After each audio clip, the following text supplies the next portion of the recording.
Hello, VC. Michael, Clash City Rocker, with a video response to the Beatle Tag 2026.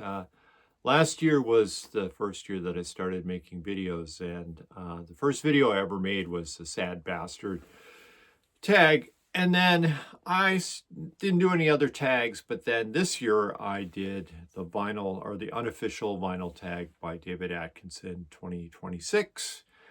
Enjoyed that. And then I noticed that a number of VC channel hosts have been doing the Beatle Tag 2026, and I didn't realize it was a Beatle Tag. And I've been a Beatle fan for as long as I've been buying records. In fact, the Red compilation was one of the first records I ever got. So I'm going to answer the Beatle Tag questions. Again, my name is Michael, Clash City Rocker. My goal with making these videos is to connect with members of the VC, fellow music lovers, record collectors. So if you like my videos, check them out, comment, please. I love to respond to comments, like my videos, and subscribe. All right, here we go. Question number 1, show and talk about your favorite Beatles acquisition of 2025.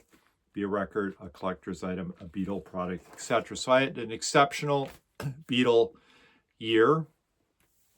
First of all, and I'm not going to show the last record I got in this selection, but I put together a Beatles mono box set. This is one of the ones I initially got back in like 2015, 2016. Didn't realize that there was a mono box and that it would eventually become such a collectible. But I went ahead and I purchased individually each of the 2014 remasters mono box, and then that prompted me to want to get original UK Beatle records. So the first thing I did was put together a set of UK 1976 Harry T. Moss remasters. This is a import from England. This is how records looked like in the States when they were imported on that Parlophone 2 box EMI mid-70s. Very happy to find that. But once I completed the box set, my goal was to collect original Beatle mono releases. And I'm happy to announce that I have acquired a number of them, including this beautiful copy of Help, 1965 Parlophone Ematex sleeve. Just a gorgeous copy. I mean, you can look how bright white this is. So this is my favorite Beatle purchase of 2026. Was my Beatles mono originals. Okay, question number 2.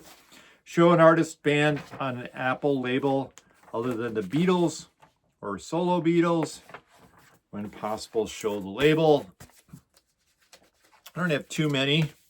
This is one that many of you are probably familiar with.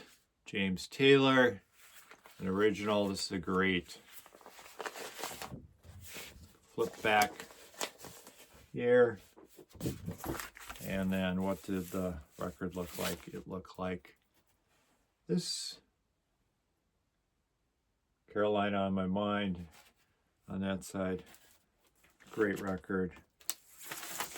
I love the casual James Taylor lounging in that resplendent suit. So an artist on Apple other than the Beatles. Beatles lyrics show albums that you have that have really strong lyrics. One that always comes to mind is In My Life, but probably the Beatle record that the lyrics I like the most is Dear Prudence. I love to play it as well. It's a pattern picking fingerstyle song. But yeah, Dear Prudence, this is the Susie and the Banshees version of it. But Dear Prudence, won't you come out to play? I just love that song. I love the lyrics. Lyrics that make you cringe. A lot of people have been talking about Run for Your Life. But the one that absolutely doesn't make me cringe because there's an amazing vocal performance but it's just such a throwaway song, I believe. And it's this one, I Want You, She's So Heavy by John. And I don't know how committed he was to the Beatles at this point in time. And I don't really know what he really brought in terms of songs. I know he was dealing with drug addiction, and then he was starting his relationship with Yoko. And I'm glad he was in love and found somebody. But I Want You, She's So Heavy, repeated over and over and over again, is a bit much lyrically. All right. Display book you would recommend to other Beatles, up to 3. Cannot recommend this book strongly enough. John and Paul, A Love Story and Songs by Ian Leslie, came out last year. This is probably one of the best Beatle books I've ever read, and I've probably read about 100 of them over the years. It talked about their very complex relationship, and those of you who have had a really strong friendship, partnership with somebody know that it is love. And that's what these two gentlemen had for each other. And that's why that breakup and that post-breakup times was so challenging for both of them. This is a brilliant, brilliant, brilliant book. Another one I recommend, and I got this at Half Price Books, was The Beatles on Vinyl. What's cool about it is it's all the releases. And there's help that I was just talking about, and it talks about the UK release, it talks about the American release, it gives you the tracks. Really a fun book. I checked, you can get this on Amazon, it's not particularly expensive. And then a book I got a year or so ago for my birthday, and I wish I had gone to see the exhibit. I love this book. 1964. Eyes of the Storm. They gave Paul a camera, and he turned the camera on the people who were taking pictures of him. And it is so brilliant. It's from the tour in 1964, and he took a lot of pictures just of the folks outside and police escorts. It's a great book. I love it. Paul McCartney, Photographs and Reflections, Eyes of the Storm. So those are the 3 I recommend. But yeah, get John and Paul. Anthology Controversy. Did you buy the 2025 Anthology box set? No, I did not. I don't really think I need to. I did this year complete my Anthology 1, 2, and 3. I originally had them on CD. In fact, I found this one, and I haven't opened it yet. This is sealed. Anthology 1. I have 1, 2, and 3 on vinyl. I don't really need 4. I have a lot of those tracks in some of the box sets. So I try to be prudent. I much rather spend the money on those original mono UK British ones than paying $80 for Anthology. So name a solo Beatles song that you would have liked to see get a full Beatle treatment. All 4 Beatles working together build up the song, show the album in which the song is featured. I don't know why, but this is the one that came to mind. When We Were Fab, off of good old George's Cloud 9 record. I think Ringo is already on this, so you already got half the guys there. I love it. When We Were Fab. He's talking about we, plural, just add the other Beatles. Okay. For some reason, you condemn to listen to this one Beatles compilation for the rest of your days. What do you choose? Show the compilation. I'm choosing this one. The Beatles 62 to 66, but the expanded version. So it has the Revolver tracks that inexplicably were left off the original one. Yeah, I know there's controversy about the remasters and remixes by Giles Martin, but I cannot tell you how much I love this period of the Beatles. My favorite period for the Beatles was 1964 to 1966, when they were a proper band, they were a touring band, they were a cohesive unit, writing together, collaborating. After that, things changed astronomically for them. So this is the best era for the Beatles. So that's the Beatle compilation I'd like to keep. Feel an underrated Beatles song. Show the album in which it appears and explain. It's the song She's Leaving Home, which is just such a brilliant, brilliant, brilliant track. The lyrics are incredible. And of course, I can't explain it enough.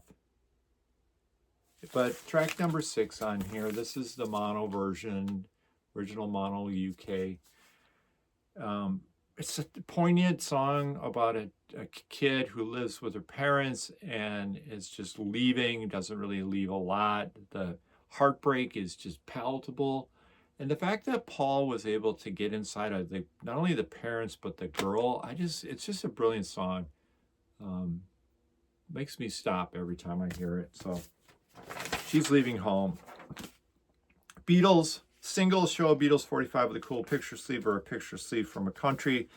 Didn't really have a lot to pick, but I did grab this, I think 2017, when Giles Martin was redoing Sgt. Pepper. For Record Store Day, they released Strawberry Fields and Penny Lane. This is what the originals look like, but this was the remix remaster. I don't know if any of you guys picked this up. Allegedly limited, but that's what I wanted to show. Okay, I'm going to do just a couple of the bonus questions. Show a favorite Beatles record on Capitol. For me, it's Yesterday and Today, and it's got nothing to do with the Butcher cover. This is a crazy record. This is mashups of Help tracks, Rubber Soul tracks, and tracks that hadn't even been released yet. 3 Lennon tracks that would be on the UK version of Revolver.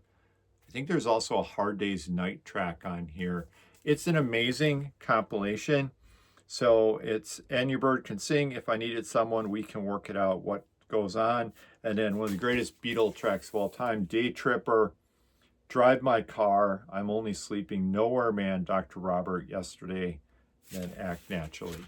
So the first 9 tracks on here are killer. I love this.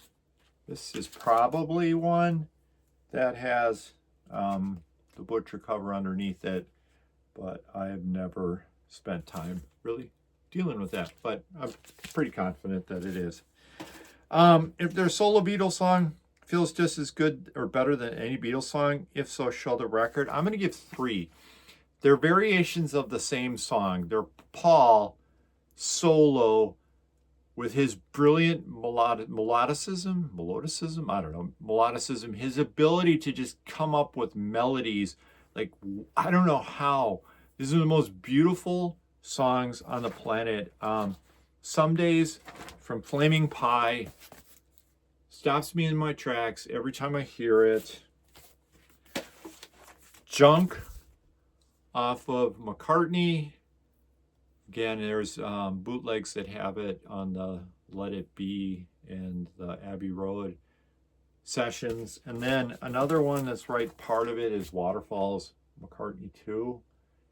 Those 3 songs are so stunningly beautiful and so representative of McCartney's brilliance that I probably, if I would take those over Let It Be, Hey Jude, Obla Di Obla Da, Lady Madonna, but that's another story. Okay, the Beatles EP is So Show One. Again, I've been working on my original UK mono, so here you go. Magical Mystery Tour, it's 2 45s, EP, 6 tracks. Just pick that up. And then, is there a particular Beatles song that brings back a specific strong memory for you?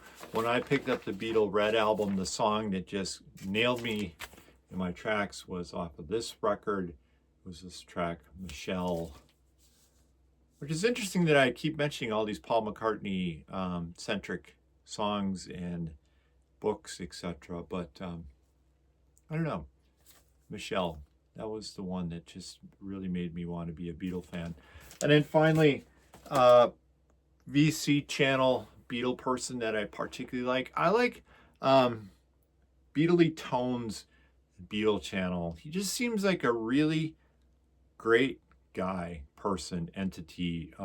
Honest, down to earth. He doesn't show stuff that's ridiculously expensive that those of us who are just average collectors can't get.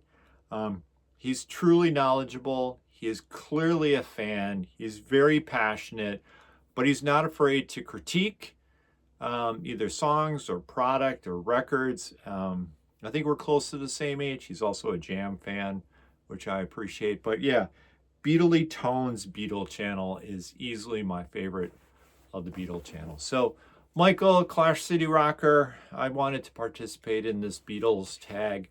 Subscribe, like, comment. I'd be interested in what you think of my answers to these prompts. All right, peace.